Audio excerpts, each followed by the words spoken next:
Welcome to the Shortwave radio channel, and this is another Shortwave for beginners, and this one, for some of you, is going to be, well, duh. Well, you might be surprised at the number of people that do not refer to or forget totally that they have, for the most part, a instruction manual with a receiver. So one of the things that is important, and I'm like a lot of people out there, get a new radio, what do? You start just fiddling with the buttons and going around. And, I'm the kind of guy that will read the manual after I played with it for a couple of hours. But it's surprising the number of people that fiddle, never read the manual, and then come back and ask questions that are easily answered in that manual.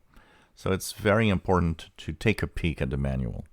Now, not all manuals are equal, that's for sure, but do take the time to look at the manual.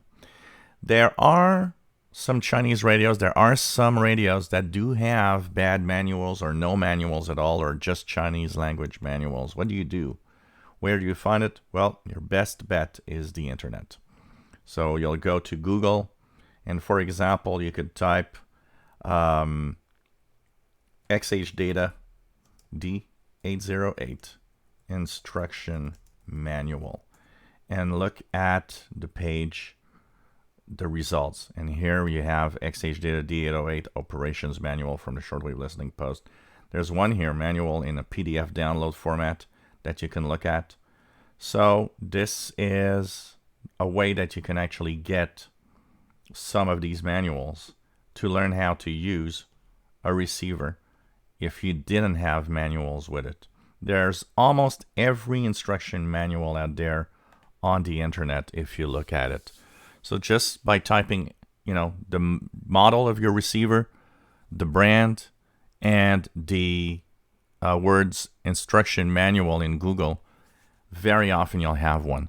What's nice also, sometimes people have taken the time to actually create such a manual in a language that wasn't intended at the beginning. Maybe you speak German or Italian or or French, and you don't have that language manual.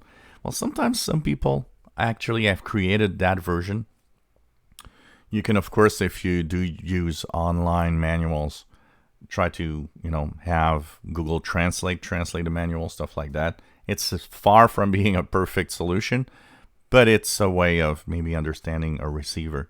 So these are things that are important to check out and get the manual. And if there was none in the box, the internet is your friend. There's often a lot of manuals. Almost all the manuals that I ever wanted for any radio was actually online at some point that you just have to search. Sometimes some radios you got to search a little more than others. If you enjoy my videos, please subscribe, give us a thumbs up. Thank you for watching.